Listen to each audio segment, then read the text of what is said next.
महाराष्ट्र में एक भक्त हुई भगवान पंडरीनाथ की, उनका नाम था सक्कूबाई। क्या नाम था? सक्कूबाई का जन्म हुआ था एक भक्त परिवार में, लेकिन विवाह हुआ घोर नास्तिक परिवार। एक तो नास्तिक और ऊपर से सक्कूबाई के ऊपर गाली देने वाले, मारने वाले, पीटने वाले, रोक टोक करने वाले, दुनिया भर का बुरा भला कहने वाले, ऐसे परिवार में सक्कूबाई का ब्याह हुआ। एक तो होता है पति विपरीत है लेकिन परिवार अनुकूल है, तो भी माताएं कई बार निर्वहन कर लेती हैं। कई बार परिवार प्रतिकूल होता है लेकिन पति अनुकूल होता है, तो भी निभ जाता है। लेकिन यहां तो सब प्रतिकूल थे। पति भी गलौज मारपीट करना, सास भी, कहां तक है ससुर भी सक्कूबाई की। लेकिन सक्कूबाई पता क्या रोज ठाकुर जी से कहती है, हे पंडरीनाथ, आपने मुझ पे बहुत कृपा की। मेरे पति भी अनुकूल नहीं, सास भी अनुकूल नहीं, ससुर भी अनुकूल नहीं, ननद भी अनुकूल नहीं। आपने सबको प्रतिकूल बनाया ताकि सबके बट का जो प्रेम है वो आपसे ही हो सके और इनसे कभी ना हो सके। इसलिए आपने किसी को अनुकूल नहीं बनाया। पति अनुकूल होता तो शायद थोड़ा प्रेम इससे भी हो जाता, सास अनुकूल होती तो थोड़ा इससे भी हो जाता, लेकिन आपने सबको प्रतिकूल बना दिया, तो इनको भी जो प्रेम मुझे देना था वो भी मैं आपको ही दूंगी। ऐसी थी सक्कूबाई। आजकल नहीं हो सकती सक्कूबाई। और सक्कूबाई बने भी क्यों?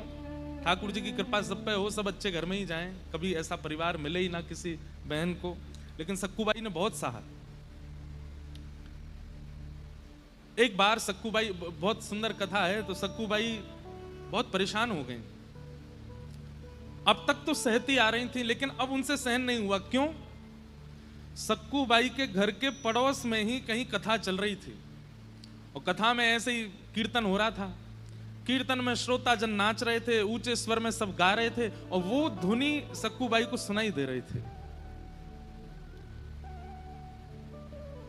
बंधुओं, जैसे एक भोजन का प्रेमी व्यक्ति अगर भोजन की सुगंधी ले ले तो रोक नहीं पाता स्वयं को। कामी व्यक्ति यदि सुंदरता देख ले तो रोक नहीं पाता। क्रोधी व्यक्ति, उसके सामने कोई गलती हो जाए तो अपने क्रोध को रोक नहीं पाता। ऐसे ही भक्त होता है, वो जब किसी वैष्णव चिन्ह या वैष्णव स्वर को सुनता है ना, वो स्वयं को रोक नहीं पाता। सक्कूबाई तो व्याकुल हो गई और अपनी सास से जाकर के बोली पैर दबाते हुए, मां मुझे आज्ञा दे दें, पास में कथा चल रही है, मैं सुनने चली जाऊं। तो सासू मां ने तो पहले बहुत डांटा, बहुत बुरा भला कह दिया, कैसे जाएगी, यहाँ घर के इतने काम बचे हैं, ये सब नहीं करना, ये बाबा जियों के पास जाना है और संतों की कथा में जाना, आदि आदि ये सब। आज भी कई सक्कूबाइयां हैं ऐसी जिनको घर वाले नहीं आने देते कथा में, जिनको घर वाले नहीं जाने देते वृंदावन, नहीं करने देते दर्शन। ध्यान से सुनिएगा। तो रोज तो सक्कूबाई सह लेती थी, लेकिन आज सक्कूबाई पे सहा नहीं गया। ठाकुर जी को ही सुनाने लगी और कहने लगी, मेरी सास बुरी नहीं है, मेरे ससुर बुरे नहीं है, बुरे आप हो। आप ही नहीं चाहते कि मैं आपकी कथा सुनूं, इसीलिए कोई अनुकूलता प्रकट नहीं कर रहे हो आप। और इतना सुनाया, सुनाते सुनाते रोने लगी। बोले, मैं इतनी भी क्या अभागी, मैं आपके कभी दर्शन नहीं कर पाती, आपके संतों से कभी नहीं मिल पाती, आपकी कथा में कभी नहीं आ पाती। नाथ, मैंने इतना बड़ा अपराध कर दिया कि आप मुझे अपने सामने बुलाना तक स्वीकार नहीं करते। मेरे विवाह को 10 वर्ष हो गए, आज तक मैं पंढरपुर नहीं गई, आज तक मैं कथा में नहीं गई, किसी महापुरुष की पदरामनी नहीं की। क्या मैंने इतना बड़ा अपराध किया कि आपने मुझे इतना दूर फेंक दिया? और ये सोच करके रो रही थी सक्कूबाई। हमारे पंढरीनाथ पिघल गए, देख नहीं पा रहे थे। तुरंत पंढरीनाथ भगवान सक्कूबाई की सास का रूप धारण करके आए और सास का रूप धारण करके आके सक्कूबाई के पास, थोड़ी क्रोध में रहती थी तो वैसे ही आंखें चढ़ा करके, हाथ में डंडा लेकर के, और सक्कूबाई के पास आए। ए सक्कू, हाँ मां, तुझे कथा में जाना है ना? बोले हाँ, चल जा, चली जा। और सुन, वहां कथा के बाद पंजीरी भोग मिलेगा, अपने लिए तो पाके आइयो, मेरे लिए भी लेके आना अपने साथ में। चल जा, सुन ले आज कथा, लेकिन बार बार जिद नहीं करना, एक बार का तुझे अनुमति दे रही हूं, चल जा। सक्कूबाई बोली, आप सच में आज्ञा दे रही हैं जाने की? बोले कि अब मैं दोबारा नहीं बोलूंगी, एक बार बोल रही हूं, जाना है तो तुरंत निकल जा। और जाके वहां कथा सुनना, भोग मेरे लिए भी लाना। सक्कू बाई तो इतनी खुश हो गई, अब तो बार बार अपनी सास के चरण, बोले मैं आके लौट के तो धोके पीऊंगी आपके चरण जो आपने आज आज्ञा की है मुझे। वो सास नहीं थी, ठाकुर जी आए थे, भेज दिया। सक्कू बाई आज कथा में गई, इतना नाची कीर्तन में और रोती रही। कोई ऐसा प्रसंग व्यास जी सुना नहीं रहे थे, लेकिन सक्कू बाई रोती रही। क्यों? उसे बार बार ये लग रहा था बस अब इतनी देर की और रह गई, अब बस थोड़ी देर में अभी पूरी हो जाएगी, अब बस ये विश्राम होने वाली है। और जैसे ही विश्राम का जय जयकार लगा, सक्कू बाई तो बेहोश जैसी हो गई, अब पता नहीं दोबारा कब सुन पाऊंगी। लेकिन सक्कू बाई तो गई थी कथा में। वहां सास ससुर तो 24 घंटा नजर रखते थे, क्या कर रही है, क्या कहां जा रही है, क्या खा रही है, क्या पी रही है, क्या सब नजर रखते थे। तो सास का रूप धारण करके तो सक्कू बाई को भेज दिया कथा में, और सक्कू बाई के जाते ठाकुर जी सक्कू बाई बन गए और घर में सारी सेवा करने लगे। बर्तन मांज रहे हैं ठाकुर जी, कपड़े धो रहे, धो करके बढ़िया उनको गई बना बना के धर रहे हैं। वाह, ठाकुर जी सेवा कर रहे हैं, आप ताली बजा रहे हो, बर्तन धो रहे हैं, झाड़ू लगा रहे हैं। सास बोलती, ए सक्कू, ठाकुर जी कहते, जी माँ, घी लेके आ, थोड़ा पैर में मेरे मालिश कर दो। ठाकुर जी घी लेके गए, मनी मन सोचने, रुक जा, ऐसी मालिश करूंगा आज तेरी, तू भी याद रखेगी जीवन भर। ठाकुर जी के चरण में हाथ स्पर्श होते ही उसको तो आहा, आज तो सक्कू तेरे हाथ में बड़ा आनंद आ रहा है। ठाकुर जी धीमे धीमे हाथ से, पर जैसे ही नृसिंह वाले हाथ स्पर्श कराते, अरे अरे अरे धीरे कर, धीरे कर, अरे माँ लग गई क्या आपको? अरे नहीं नहीं, आप धीमे धीमे, वो थोड़े क्या है कि बर्तन धोए ना तो कर्कश हो गए हाथ मेरे। चरित्र में तो यहां तक वर्णन है कि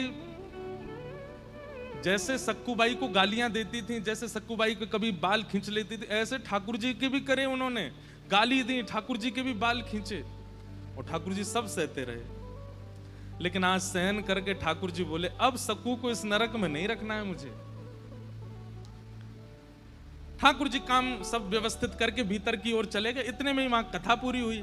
सक्कू बाई पंजीरी भोग लेकर के घर आई, और आकर के जैसे ही मां के सामने पहुंची, सास के सामने पहुंची, लो मां, कथा आज बहुत अच्छी हुई, आज व्यास जी ने ये चरित्र सुनाया था, मैं तो भावुकी हो गई, 10 साल बाद सुनी ना कथा, ये आपके लिए प्रसाद लाई हूं, पालो। सास बोली, सक्कू तू कथा में कब गई? मैं तो दोपहर को ही चली गई थी, अभी संध्या हो गई, रात हो गई, मैं तो पूरी कथा सुन के आई हूं आज। तू मुझे पागल बनाती, तू झूठ बोलती है। अभी तू तो यहाँ बैठी थी मेरे, तेने अभी ये मालिश करी है, घी लगाया, ये देख अभी भी पात्र रखा है, ये सब काम करके गई है वो, तू कब कब में चली गई प्रसाद लेके आई? सक्कू बाई बोली, मैं तो थी नहीं यहाँ पे, आपने ही तो बोला था कि जाओ कथा सुन करके आओ, तू यहाँ नहीं थी तो फिर कौन था यहाँ पे? यहाँ सास घबरा गई, वो ससुर जी की भी कोई सेवा करे आए थे ठाकुर जी, पति की भी सेवा करे आए थे, सबके साथ में कुछ कुछ करे आए थे ठाकुर जी। सब आ करके बोले, अरे सक्कू तूने तो हमें मुझे भोजन बना के दिया। पति बोला, तुमने मेरे कपड़े निकाल करके दिए थे। सक्कू बोली, मैंने कुछ नहीं किया, मैं तो कथा सुन के आई हूं।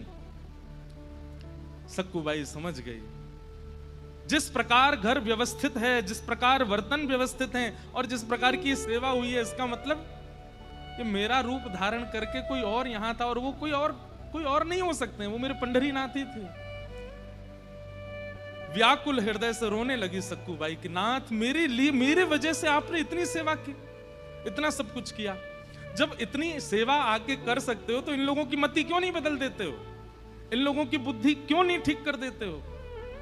सक्कू बाई का वो आर्तनाद हुआ, सब घर के लोग खड़े थे, और देखते ही देखते सामने साक्षात द्वारिकाधीश प्रकट हो गए, और प्रकट होकर के सबकी मति व्यवस्थित कर दी, पूरे भक्त को वैष्णव बना दिया, और कहा, सक्कू अब तू प्रेम से भजन कर, अब तेरे परिवार के ही कथा कराएंगे, तू उस कथा को श्रवण करना, खूब सेवा करना, खूब संतों का आनंद कराना। तो एक सक्कू बाई है जिन पर ठाकुर जी ऐसी कृपा करते हैं। तो कई बार विपरीतताएं अगर होती हैं, उस विपरीतता को शिकायत मत बनाया कीजिए। ठाकुर जी ने शायद उस विपरीत अवस्था को दिया है, उसके बदले बस सह लीजिए, ठाकुर जी बहुत विशेष प्रसाद देंगे, विचलित मत होइए।